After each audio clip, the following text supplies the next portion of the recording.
Okay, we are live. Happy Tuesday, everybody. It is great to be back again for another day of updates. And today, per the title, we've got a pretty cool thing to go over, although we're going to make this one short and sweet, as it is decision time for Bitcoin. Bitcoin's got to make a move one way or the other, but we are going to go over when altcoin season will truly kick off. We've got some astounding charts to show you that I haven't seen being covered many other places, if any. So we're going to go over when will that mega altcoin rally happen, what's Bitcoin doing right now, and how you can get prepared for this, right, guys? So you do not want to fumble the ball in the last inning, and that's where we're at. But before we get into it, I just want to shout out the A team who's in the house. Pipeline, what's up? What's up? Crypto Megan and Trip, what's up? Andrew, hey, looking good. Looking forward to the stream. Oh, yeah, we're coming in with a lot of energy as usual. Coming in hot. Tony, Alva, what's up? I don't think I've seen you here before. James, we can always count on you. Another beautiful day in SoCal. Oh man, you're making me jealous. You're making me jealous. I'm gonna have to go out there in August. Watch another live from the best trading group around. Okay, I'll take it. We'll take it. Trip has got the skills. The group is phenomenal, and we're trudging away. And I'm here to give you updates from my live tour on the ground, all of the companies I consult for. So yeah, together we make a phenomenal team, guys, and you are a core part of that. Media Mott, what's up? Rocket emoji, Moon, let's do this. Gary, alt season starts and Megan says so. Oh, I like that. Well, how about now? How about now? No, actually, we don't want it to start now because we want to get those retests and we want to get those altcoins for cheaper. At least me, that's what I'm looking for. I'm hoping for anyway. And it seems that we're going to have a little bit of a cool off before we continue on the uptrend. The thumbnail has me hyped. Okay, Andrew, well, I've got to address the thumbnail, okay? The reason why I said $38 XRP in the thumbnail is that in one of the episodes I did with Trip, I believe it was about a week and a half ago, we charted out XRP on the log scale.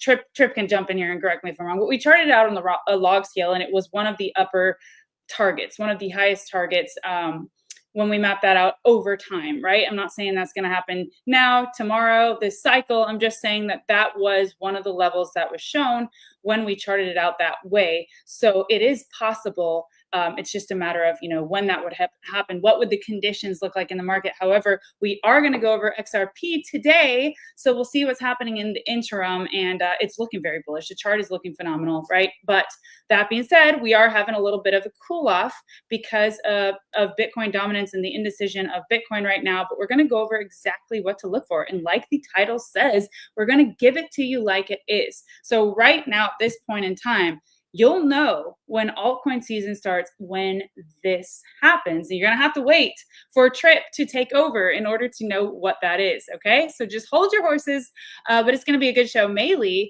what's up? NFA, no fumbling allowed. Okay, I like that. It's not financial advice. It's just no fumbling allowed. Yeah, let's not mess this up, man. This is it.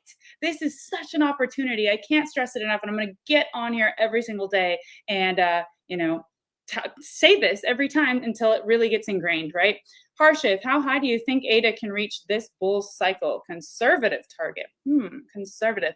I mean, I think ADA can reach $6. I don't like to use the word for sure, but I think that is a very reasonable target for ADA. But we have gone over ADA charts, so it really doesn't matter what I think. It just matters what the levels show and how heated we get. There's so many different factors, right? But ADA fundamentally is stronger than ever. It's potentially going to be the facilitator of DeFi on Bitcoin. That is like unlimited. That's insane amount of liquidity that's going to be running through the rails. So that's, go watch that Cardano interview I did with Charles Hoskinson if you haven't, and then you'll sort of start to wrap your head around it. I mean, it's huge. Graham, you made it. What's up? I'm still in bed, but I'm here. All right, slow start, but hey, this is a great way to start the day. Or if you're taking a nap, I don't know, just tune in from wherever you are. Let us know where you're tuning in from because we love that. ADA and HBAR looking good. Yeah. We're just looking at those retests, guys. That's what's happening today. What's up, 808 Mimis? Welcome to the show. We're just about to get started. lots of stuff to cover. But first, we've got to get some updates on the news. One thing in particular that's just really stands out to me that really truly signals that this is not just another cycle, but the beginning of a paradigm shift. And I know that that sounds cliche or whatever it is, but it actually is, because the way that we do things in the modern world are changing, and they're going to change forever. And I'm going to give you one of those examples now. But first up, we're going to have to look at the biggest Ponzi coin of all, okay? Biggest Ponzi coin coming right up. Megan, welcome to the chat. You're just in time to see the Ponzi coin. And there it is. These scam coins are getting crazy. Someone just shilled me $27 trillion supply, no supply cap, one node, 25% of supply minted in the last 6 months, 1% of holders own 30%. Yeah, and that would be the US dollar. So you all know where this is trending, and that is down. I don't think it's going to die out completely. I think it's going to be reinvented and kind of distributed differently due to stable coins, right? But I mean, the dollar as we know it is just collapsing, right? It is. It's like Ponzi-nomics. So that's why we're doing this, so that all of the hard work and all the years that we've worked. I mean, think about how many years have just been evaporated of hard work. If you're working a 9 to 5, or you're clocking hours for money, that's just gone because of inflation. We can't stand for that anymore. There's got to be a better system. And in fact, there is. And it's blockchain, and it's this wonderful world that we're in, right? So I just want to set the tone as usual. I'm going to go over a few news pieces, and then we're going to hand it over to Trip to let you know exactly when you'll know that altcoin season has kicked off. So I'm just going to read you a few things, especially one of the things that stands out to me. Okay, first up, Trump says Fed Chair Jerome Powell is keeping interest rates high for political reasons. I mean, it all sort of is a show, right? You don't know what the motives are. You don't know what's being taken into consideration. It's just like it's all sort of, none of it's transparent, and it's very strange, how they come to their determinations, what's going to happen. FBI drops investigation into Kraken crypto exchange founder. Okay, so less policing in the industry, right? More freedom for innovation. That's the trend that we're seeing, and that's good to see.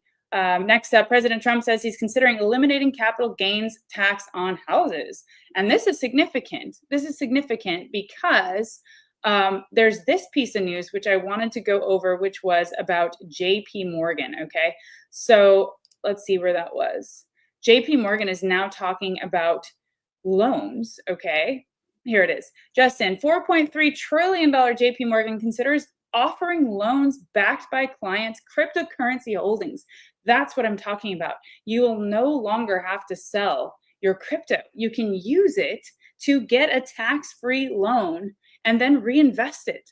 That's never been done before. So yes, that is a paradigm shift. That is massive, and that is bounds for just everything being different, right? Nothing's going to be the same anymore, because now we're bringing that sort of technology within our legal rails that we have, and that's what we need, according to like the Kevin O'Leary's and other people out there. That what do we really need to unlock the floodgates? And that is some sort of regulation, some sort of guidelines as to what we can or cannot do, so we stop fumbling around in the dark and full speed ahead send it.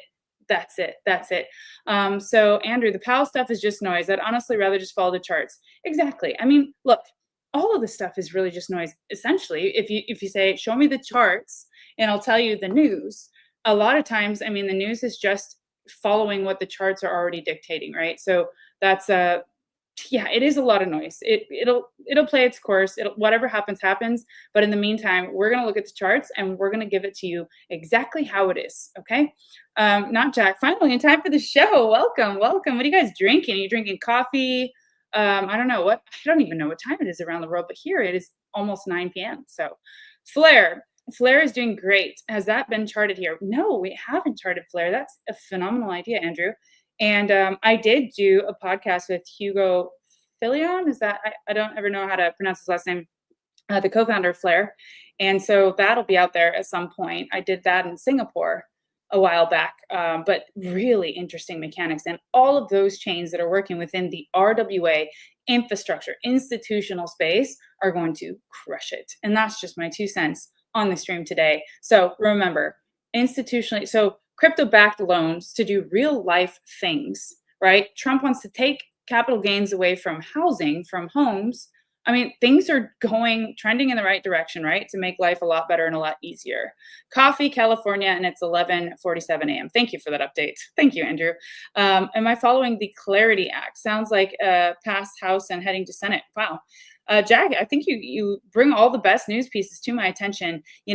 This week has been a very chaotic week. There's been a lot happening behind the scenes, but next week we will be on track and I'll be able to cover more news stories in this portion. Right now, what we're trying to do is just get the analysis to you as quickly as possible. So, but thank you for bringing that to my attention. I'm gonna look up on that and everything else that's relevant.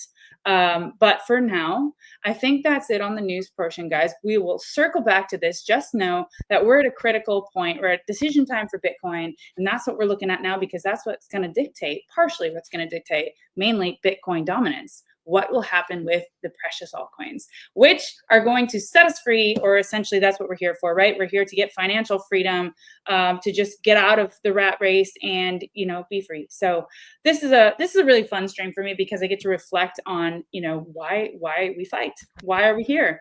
That's one of the biggest reasons, right? One of the main reasons, also because it enriches our lives, it makes us better, it has the power to uplift and democratize global citizens. And on that note, I'm going to pass it to you, Trip, because I think everybody wants to know what's happening with Bitcoin dominance and Bitcoin. So, yeah.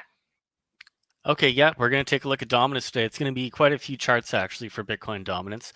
I've done a bit of a deep dive in the smaller time frames and the bigger picture as well. So right now we're looking at the Bitcoin dominance 1-day chart, which we've shown a couple of times, and the 1-week chart. So we've been focusing on the bearish divergence near overbought conditions here on the weekly chart, and that's what caused this big pullback that we were looking for and hoping for. So what we're going to focus on now is looking at the 1-day. There's a couple of repeating ideas that I want to cover here first. The first thing we need to focus on here is that the 1-day is very oversold. We went all the way down to about 11.48 on the RSI. So those are extreme oversold levels on Bitcoin dominance. We haven't seen those levels. I don't even know if I can get okay, there we go. Back here in April of 2021 was the last time we were down near these levels. So now that we're down here again, we're expecting some kind of a bounce. So what we're looking at here, I want to bring attention to the 50 MA, that's the red line here, and the 200 MA is the yellow line. So we're going to look back in the previous price action. Last time back here, we were looking for a death cross, and that was essentially the move that we were expecting would have kicked off the alt season at this time. So we had this initial big push lower. It broke below the 50 MA, then it broke below the 200 MA, and we're like, oh, that's it. That means it's a death cross. There's potentially some more downside coming for dominance. But then we got this really quick reversal also after hitting these oversold conditions on the 1-day time frame. So then the death cross didn't really play out the way we were hoping it would. Most of the move happened after it broke below the 50 and the 200, but didn't have any more bearish follow through. So if we compare it to where we are now, we had that same break below the 50, the same break below the 200, and now we're starting to bounce over here again near these oversold conditions. There's potential that we get another bounce similar to something like this, and it would negate the death cross. But if we do get that death cross, that could be a it would be a bearish signal for dominance, but a bullish signal for altcoins. But right now, we really need to see if we're going to get that oversold bounce, at least in the short term. And then what we don't want to see is another higher high that's printed above the previous high. So over here, we don't want to see it go above 66%, because that just means that over here on the weekly chart, we're probably just going to get a bounce on this yellow trend line and keep moving higher, potentially up to the recent high back here from 2019 to 2021 at around 73%. So on the weekly chart for Bitcoin dominance, we also have the potential for another death cross on a higher time frame. Now over here, excuse me, on the weekly chart, this death cross that started, that came in over here actually around 2021 in July. Before the actual cross was when we saw most of the move take over. And then after the cross happened, it started to consolidate. So right now we're hoping that we see a break below the 50 MA and the trend line to consider another death cross coming on the weekly for a similar sized move. This is just a baby move when you compare it to something like this that's happened previously. So when you put the two charts together and you see what's happened before and where we are now, it kind of makes me a little cautious, at least in the short term, to see what's going to happen. The next chart Oh, go ahead. Yeah, I was just gonna point out, like, you remember that big altcoin rush that we had in November? This past November, right? It was 2024. It's just one of these blips, right? Like one of these small little corrections on Bitcoin dominance on this chart that Trip is showing. So I don't know if you guys remember how much of a rager that was, but a lot of the altcoins pumped super hard, and we haven't seen anything yet. That's basically what I'm gathering here, right? Or what I know to be true. So that's just really interesting to keep in perspective as we go forward, and that the death cross, as you said, Trip, is more of a lagging indicator. So when the really important bulk of the move happens before that's actually materialized, right? Right, yeah. So once that 50 MA is broken, usually you get the big bulk of the move. So we've already seen, in my opinion, most of that move already. And right now on the weekly chart, we're still testing the 50 MA as support and have not broken below it yet. So I don't want to call it too early saying that it's alt season now. We need a little more time to see if we're going to make this confirmation break below the trend line and below the 50 MA before we start getting too ahead of ourselves. Right. Got it. Well, let's keep going. Let's see what that indicator is. Sure. Well, So the next big picture thing we need to see. Now we're looking at the dominance 3 month. This is actually a screenshot from last night when I posted it in the trading group. So this is a huge hidden bearish divergence. A hidden bearish divergence occurs when the oscillators make a higher high than the previous high. So here's your high and here's your higher high. But on the price action, you get a lower high. So you got a high here and then a lower high on the price action itself. So this is a 3 month chart showing a huge hidden bearish divergence. So I started thinking, like, what could this equate to? Are we actually going to continue into a downtrend? And it might actually look something like this when over time, right? So this could actually mean that we're entering into a very long-term downtrend for Bitcoin dominance, which would be amazing. A move down to this lower trend line could be massive for altcoins. So this is still an early pattern. We can't quite call this a touch yet, but this is a very nice parallel channel. I do focus on parallel channels more than wedges. I think they're more prominent. They're a little stronger, a little more accurate than just a random falling wedge itself. So we do have a really bullish scenario for altcoins coming if this trend is actually going to continue ranging from the downside. And then, in a few years again for the next cycle, we get another bounce when Bitcoin starts doing something and then maybe even continue lower again. So where we are now could be a critical point. This could be the very beginning of something rolling over into a mega alt season, similar to something we saw back here in 2020 to 2021. That's what I'm gonna say. When was the likes of the last time we saw something this of this magnitude? And I think I heard you say, Trip, a few years before we could potentially be bouncing back on the bottom level of that trend, right? Like, so, wow, we could be setting up for something different this cycle, correct?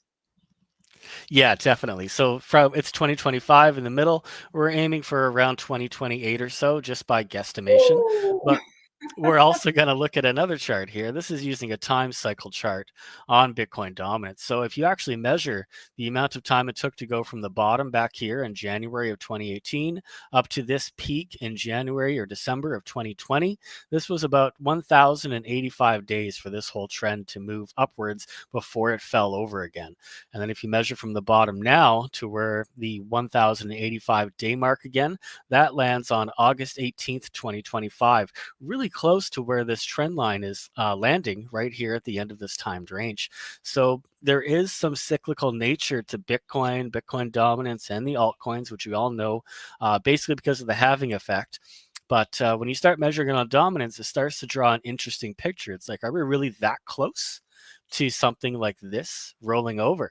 So when you add them all up and you can see that you have a potential descending channel, which is a long-term downtrend, and then you look at dominance on the 3 month with a huge hidden bearish divergence, this chart here starts to look like it actually could come to fruition. So this is an exciting chart to pay attention to. This is still a weekly chart. We still have about a month away until we see that actual move happen, but it's an interesting idea to keep track of the timing for Bitcoin dominance. Okay, so it's covered up by the comments, but Trip, like, how close are we? I mean, what is the date you have mapped out there if it were to play out, this time frame? What is that date there? I can't really see it. It's behind the comments. Oh, that's August 18th, 2025. Wow, guys. So, Yeah. all right, if nothing else that you take from this stream, you are running out of time for one of the biggest moves, the most life-changing, potentially, okay, it's always potentially, most life-changing moves you could ever encounter, right? And according to Trip and the charts here, this could go on for quite a while, depending on what it does. But the indicators is showing that maybe this might not just be a couple of months of alt season and then it's over, right? Potentially, we're gearing up for something really big to the likes of 2021.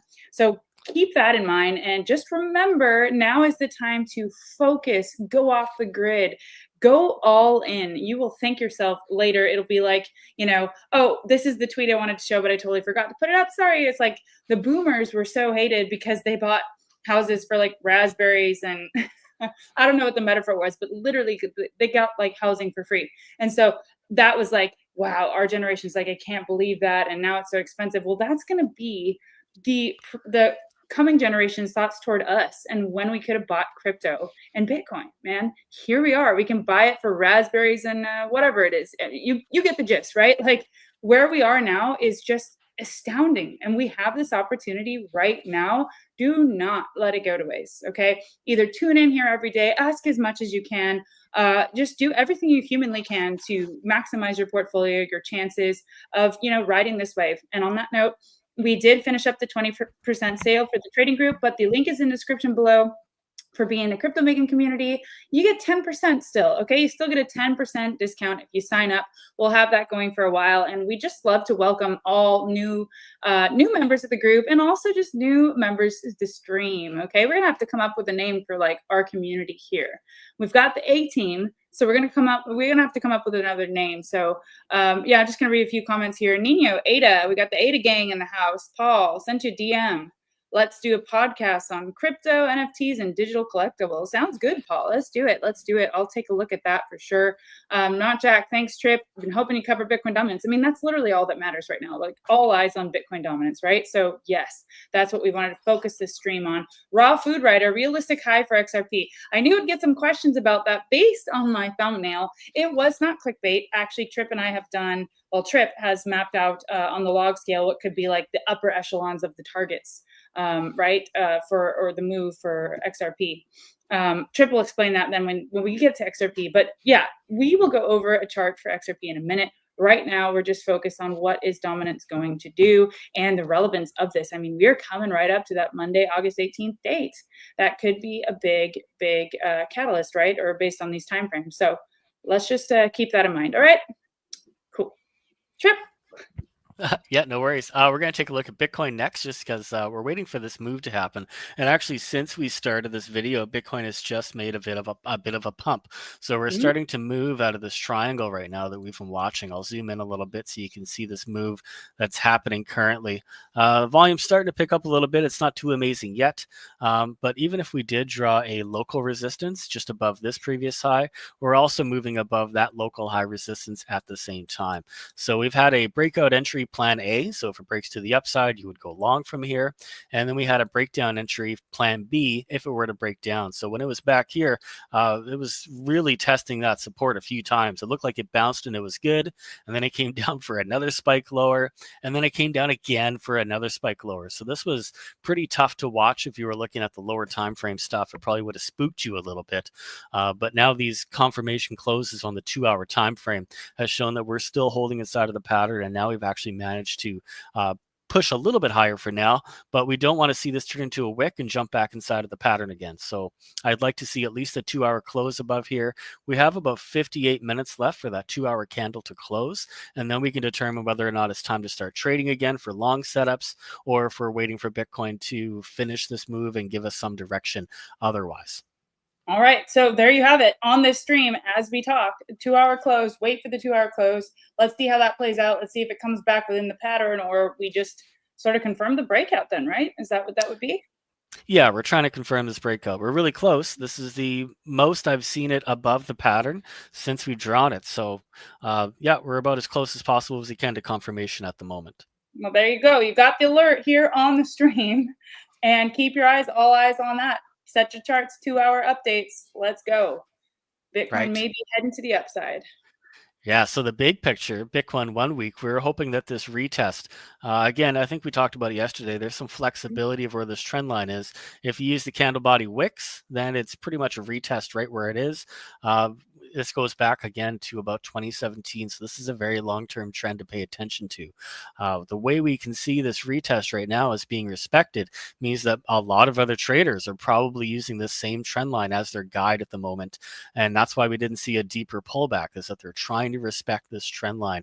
And now we're looking for a move above the 1.272. That's around 119,000. Currently, Bitcoin's at 119,667. So we're just barely pushing above that 1.272 fib extension level. So when you look back at this chart, this isn't just a normal level. This is actually that 1.272 fib on the bigger picture. So you got a couple of ideas that are coming together, showing that a resistance is trying to break right now in this area. Okay, so that's when it's helpful to sort of look at different time frames, different measurements to see like what are the important levels that we're looking for now, right? So that's really interesting note.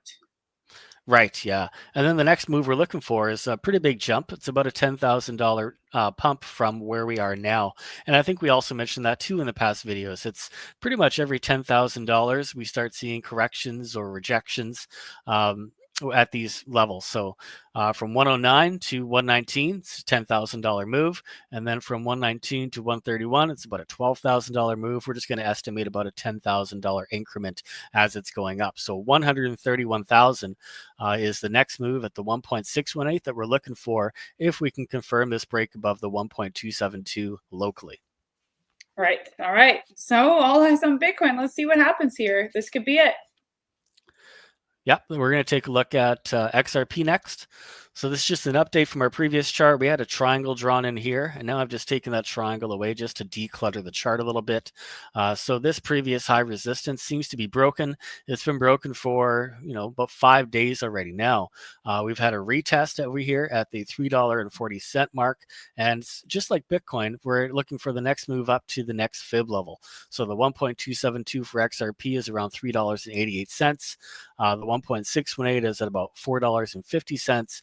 And then the measured move of this entire range, if you were to double the range from here at this high down to this low, that puts us up to about $5.18. So somebody in the chat is asking for a realistic high for XRP. This is a linear scale chart on a high time frame. So this is basically what we're looking for as a realistic target just within the next few months or so, maybe in the next month. If XRP keeps moving the way it has been, it could actually arrive a lot sooner. We could see something similar to the move back here where you get a big pump and a short correction, another pump and a short correction, and then the last move is a fairly big move still yet to come.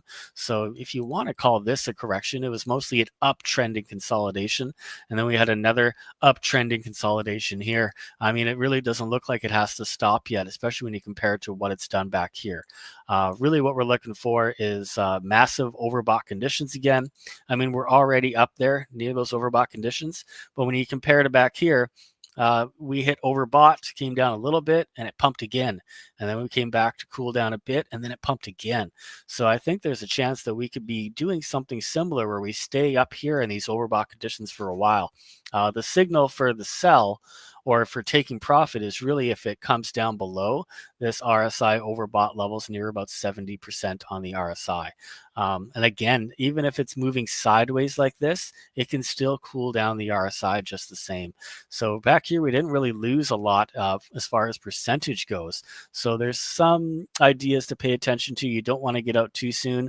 Really what I would do is if we do get a pullback or a cool down phase like here, I would just raise my stop up and just basically you're moving your stops up as you go when XRP keeps climbing. Right. And so 808 Mimis is asking, so waiting for a correction. I think that's what everybody wants to know is if they're not in a trade right now, what do they do? What do we look at Bitcoin dominance? What are the levels to watch on XRP, for example? I think that would be helpful if we could go over that. Well, yeah, there's not much really else to say. We've already had this retest on XRP. So if you were to come down below $3.40, then you're looking for a bigger correction. But that also changes the entire structure. So you don't want to start making bull traps above resistance. That's a very bearish idea. If that were to happen, potentially this would reverse the trend and we come all the way back down to our key support level area, and that could be between $1.61 and $2. So that's something we definitely don't want to see on the charts. Right. So right now, if we zoom in, where could we potentially be looking to take an entry for XRP? Well, right now it's tricky, so we'll go down to the 1 hour or the 2 hour here. Really, there's not much structure yet. I mean, we could draw a triangle in here. Let's see here. Just don't have a quite complete pattern yet. So, Right. but this is something you could be watching for, is a potential ascending triangle. So if you get a breakout of the triangle, that could be a good entry. Otherwise, yeah, from here, I don't really know what else. I don't want to get too excited about the move yet. Right. But really, it's just, as a trader, we don't really care about trying to get the lowest prices. We just want to get a confirmed move that the trend is going to keep going up from here, or at least choose a direction that we can trade. So we might miss a little bit of the move, but at least we're getting into a safer trade than a gamble. And that's the difference between trading and just investing. You don't want to be a gambler. You want to have an informed decision. So we're not too far from that level. It's around $3.62 is what we need to see to break. And then you'd have a breakout of this triangle for more upside continuation. Right. So potential entries are just waiting for the break of this triangle, which we're still gauging whether or not this is the pattern, potentially on the lower trend line of that triangle. But key here is we don't want to see XRP go below 340 or have any significant closes below, or we'll go much further down. Right. Just to summarize that. Meaning, so Right. if you want to then assess if you haven't entered the trade, it sounds like you're going to want to wait for a break above that 3.62 level, right? Yeah, $3.62 or so. 363 we could say, but yep. Right. You don't want to get caught in a fake out. So if this were to break down below this level, that turns this whole move into a bull trap, and that's, as I mentioned, that's a very bearish idea. So we definitely want to avoid that. Jumping in too soon could be setting you up for failure. It could just be a waste of a trade or a waste of money essentially. So waiting for that confirmation is probably the smartest bet from here. No, I like it. That's a good strategic advice. You got to have your strategy down before going into the trade. Like Trip says, if you're an investor, then yeah, maybe you buy some of the dip, you average in. It's not so much of a, calculated thing. You just sort of average in on the dips. But if you're a trader, you probably want to wait for the break above that level. And Raw Food Writer says, so what price? Did I miss it? He's waiting for the realistic top. So I think what Trip said on the last, when we were zoomed out, was at the top of that move that could happen within a month, even a month from now or weeks from now, a month or two, is that $5.18 mark. But it doesn't necessarily have to stop there. That would just be sort of like within the interim, right, Trip? Yeah, that's a range target. So we could potentially move up to this level and then have another consolidation phase. So if you measure how long this took back here for this consolidation to occur, that was about 172 days before it really started taking off again. So if you're not in yet, you're looking for those entries, and then we're probably taking some profit up here for sure. But we really got to see what the indicators look like, check to see if there's any bearish divergences. There's a whole bunch of stuff you want to see once we get to that level. So from here, it's hard to really gauge if this is going to be the top or if we're going to start consolidating there. But if you just follow what the charts say, this would be a safe target to aim for. The measured move for this, as a trader, we're just looking at percentages. I don't really care about much else when I look at a chart. I just want to see how much money can I make in this trade. So there's still about a 45% move to go up to that $5 mark. Right. And long-term, Raw Food Writer, I am I'm trying to stop with my team. I'm trying to timestamp these so that if you missed this live, you can go back and just boom, zoom in on the piece you want to see, because we do break charts down in every single episode. And sometimes we do the log scale. And in one of those for XRP, Trip mapped that all out, and it ended up at $38, right? So that's where that comes from on my thumbnail, just to remind you of like bigger picture where this could all go. Again, of investing is different than trading, and Trip is showing you the level by level now as we're trading. But that was one of the long-term targets that we measured out on the log scale, was $38 Raw Food Writer. So I hope that sort of helps depending on your goal here, right? Are you a trader? Are you an investor? Are you thinking long-term? Are you going to hold a bag for a couple of years or a year? Yeah. So just want to make that clear. Okay. Right. So XLM, just as another example, this is more zoomed out to the 5-day. It's usually lately, actually, I should say, it's been pumping more than XRP percentage-wise. So just this move from this support, we've already gone up about 117%. XRP, I think we measured from back here. Oh yeah, so from pretty much the 272, which is pretty much where the move started. It's only up about 70%, 72%, maybe 73 in comparison to what XLM has already done. So XLM already has a massive structure here. We talked about this before. This is a long-term double bottom that's taken, over 6 years basically to build this structure. And then you can also call this a rounded bottom with a handle for a cup and handle pattern. So we're looking for a break above the 0.618 for XLM. We still haven't been able to break that level, but it's been very well respected. So when you see those levels being respected, it becomes a focus point. So now that 0.618 level at around 53 or 50 cents is a key level that we need to see break before we can move up to the all-time high at around 79 cents for XLM. And then the double bottom measured move is way up here at the 2.0 level, and that's $1.57 for XLM on the big picture. So this is a linear scale chart. These are more of a reasonable target, but this is what we can map out. This is what we can measure from here. So I think to go to a log scale chart is just a little unnecessary until we start seeing a break above these all-time highs, at least in the short term. Most people are calling this the all-time high for XRP, but on the Coinbase chart, we did go up to $3.84. Right. But it was the only exchange, I guess, that we got to those levels. Back in those days too, there wasn't really a ton of exchanges out there, so there's some debate as to whether that all-time high was even counted. I think any data printed on the chart is just data printed on the chart, and we shouldn't really argue with it. So that $3.84 mark, that's the all-time high we need to see break first before we can consider those higher targets. Right. XLM, that's around 79 cents. Excuse me, 79 cents for that all-time high. But it's looking like then, if you're a trader from a trader standpoint, that XLM could potentially have much bigger of a move left in the tank, right? Right, because this is still a linear scale chart and we can measure this out. So the measured move for XLM is considerably bigger than what XRP could do. So XRP, we're looking for a 45% move to the measured move of this range. And then for XLM, that move turns into still about 209%. So significantly larger than trading XRP in comparison. Right. Yeah. So that's what you want to sort of look for as a trader, right? Don't get stuck on any one coin. That's what we do in the group, is that we post all the most prime setups ready to make big moves, right? And Trip and all of the talented analysts, they sort through those and they look at all the different factors and conditions to be able to serve it to you on a silver platter, so to speak. Of course, you make your trading strategy, you make the execution, but they put them out there to say, hey, these are the charts that look at these double bottoms, look at these cup and handles, they're ready to go. And you guys chart it out, put it up there, come up with your strategy from there. But that's one of the hardest parts, is finding these setups, right? And then knowing where to get in, where the breakout levels are, the retests, etc. So I'm going to go over some of these comments because they're actually really good as far as strategy and thought process. So let's see. Andrew says he's looking forward to when consolidation happens because the leverage trader is too scared to short all this upward movement. Yeah, it's hard to short in a bull market, much harder than in a bear market, obviously. And there's been a lot of chop. So like Trip said, with the XRP setup, for example, like you just want to wait for those clear ranges to be confirmed, right? Otherwise, I mean, Trip, what would you say about shorting in a bull market? I don't mind shorting a little bit, but I definitely need a bit of an edge. Like every trade should have an edge.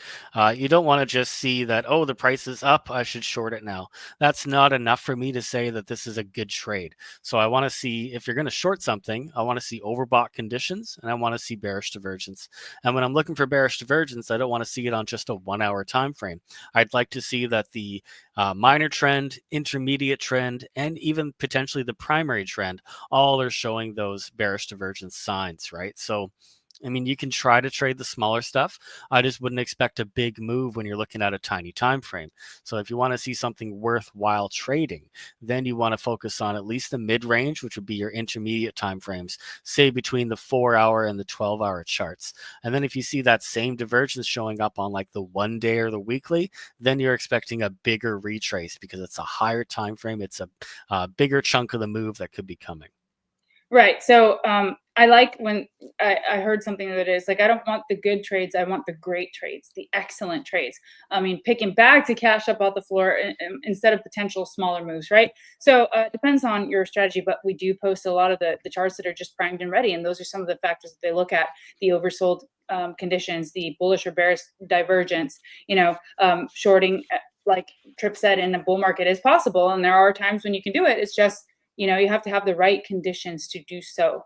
Then we have Andrew, just trade with smaller amounts until more clarity shows up, or sitting on your hands. Sometimes sitting on your hands is the thing to do. You say you took most of your profits a few days ago. I think that's probably a good move. As we come to decision time for Bitcoin, as we're waiting to see what the market does, sometimes you don't need to be in a trade all the time, right? You just need to capture, you just need to get the edge and have that confirmation. And when you do, you just ride the wave, right? 808 Mimi's in the group. Do you meet every day, or is it just group discussions through chat? So there is a preview channel. So you can go to the Capital Mindset Trading Group preview channel and sort of get a gist, a feel of what we do there. But so Tripp and all of our admins are posting charts 24/7, round the clock. I mean, different times, and just everything you need to know to stay updated. So news that could move the markets, charts, reminders when things are moving, just to make sure that you're aware and you catch the moves if possible, right when they happen. So we do lives only for group. And we'll be getting back to that more regularly soon, where we go into like a little bit deeper strategy. We answer member questions, but there is a beginner chat as well, where, you put your charts up and the admins will help correct you or help, make it better or give you suggestions, things like that. So it's all designed to teach you how to fish and to teach you how to do it really well. Okay. So yeah, so we're with you every step of the way, Mimi's.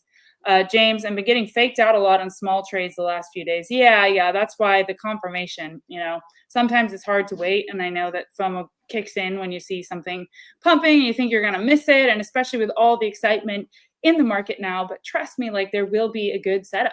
Like this is something that you learn over time. If something runs away from you, you just let it come back, you let it retest, or you go to another trade, right? So yeah, Andrew, can't wait till we pass 384. So the argument is invalidated. Yeah. Come on, XRP. Let's go. I know that Raw Food Writer, you said you round tripped. Well, then you're almost in profit if you're not in profit already. If you happen to be on Coinbase and you got it at 384. So I understand those questions. Sometimes it helps when you give us a little more context as to what you're looking for, right? But $5, that level seems to be, if we're going to make another big push, potentially a key profit-taking level. So just keep all those levels in mind. And yeah, let's see what else. Until Rob said it, I never thought that way, but he says we make money in the middle. Picking tops and bottoms is gambling. Yeah, you can't time the market. You can't time the tops and the bottoms. So there's a lot of money to be made in the middle. You don't need to catch the exact bottom or the exact top to make really good money trading. Polly, what do you think of Flow being so low at the moment? They have a number of licensing, NFL, NBA, and Disney. Oh yeah, I remember Flow Chain. I remember seeing them all over NFT NYC, like back in the bull market days of 2021 with Bored Apes and stuff. But I didn't really follow them after that. Would love to hear what you think about NFT. Well, I just did a docuseries earlier, I guess it was a year ago now, called NFTs Are Dead, precisely to show that there's actually this amazing underground culture and just bubbling to the surface, where NFTs are just scratching the surface. I mean, literally the last bull market for NFTs was just like the very, very beginning of like the web days, right? Like the very basics. And we're going to build on that. And NFTs will like run our life. Like literally NFTs are going to be everywhere, embedded in everything. And that's just how it's going to be. And we're going to evolve from here. So yeah, I definitely think NFTs will come raging back. Good phrase along those lines. Are you the lion hunting field mice or antelopes? Yeah, that's right. I like that, Jack. Can exhaust yourself hunting small gains versus pursuing worthwhile trades. That's a very good point. You might just want to, you don't need to be in that many trades. You just need to be in excellent trades, right? Like a lot of times when you're trying to get in and out and you're not really waiting for levels, or you're sort of gambling, like Trip said, you can lose a lot of money rather than just letting those good trades come into you and having patience. Watchman in the house with the disco man. It looks like Watchman's having a party. I like it. You're making my Tuesday a lot more enjoyable. I'll tell you what. Trip, did you have anything to add as far as, oh, before we do that, I see something about Pangu here, which I wanted to address. Where was that? Somebody said something about Pangu selling here. Let me see. Oh, I just saw it and I wanted to comment on it. It's from I think Andrew. Andrew. Okay, Andrew, you said he sold his XRP, right? Oh, there we go. Good for XLM. I sold all mine off for Pengu, which Pengu's been raging. I mean, it's been in the news. Luca Netz is a very talented founder, and he's very good at getting mainstream attention and bringing our technology and our world to mainstream. So that's not a bad bet, and we nailed that in the group as well as one of our top gainers. So that definitely wasn't a bad bet. And yeah, now it could potentially be XLM's turn. I mean, compounding gains, right? I still hold some of my airdrop from my little Pudgy, and it's doing well, guys. Like, but yeah, we're looking for the best trades currently, but I still believe that Pangu is going to do phenomenal this cycle. So yeah, send you a DM on LinkedIn if you want to connect. Polly, okay, yeah, would love to do that. I'll definitely check that out. And Trip, like, obviously, let's pass the mic back to you. As we're kind of closing this one out, guys, because we were going to make this a shorter stream, what would be your thoughts on just strategy and some of the comments you've seen here? Well, again, we're waiting for Bitcoin to make this decision over here. So once we've broken out, this would be a good time to start paying attention to altcoins again. A lot of them have been retesting over the past few days. So there's a chance you can still get retest entries on some of those coins that have already popped and retesting. Some are still at the bottom of their patterns. So, I mean, we can see double bottoms forming on so many coins right now. It's actually kind of ridiculous. They're kind of just taking off one by one. So what you want to focus on is compounding. So if you're able to get into one of those double bottoms and it takes off pretty quickly, don't be afraid to take some profits. Instead of holding one coin for the whole bull run, you'll make a lot more money if you take profit on those and then jump into the next one with your profits. So I can't stress it enough. Compounding is the key to a successful bull run. I like that. I think that's a good note to close off on. Like, if you've made, and this is just hypothetically, right? But if you've made a lot of money in Pengu, then potentially keep some in there for like Moonbag, let it run or whatever, but then take that out and go for something that hasn't popped yet, right? Like, that's the idea of the compounding and compounding the gains. So that's, I think, a little bit of illustration of what Trip's saying here. Also, keep your eyes on the 2-hour Bitcoin chart. Let's see if it can confirm that retest successfully. And we can hop back on tomorrow and talk about how Bitcoin's raging. Let's see. It's still up in the air. But Andrew, yeah, actually, great idea.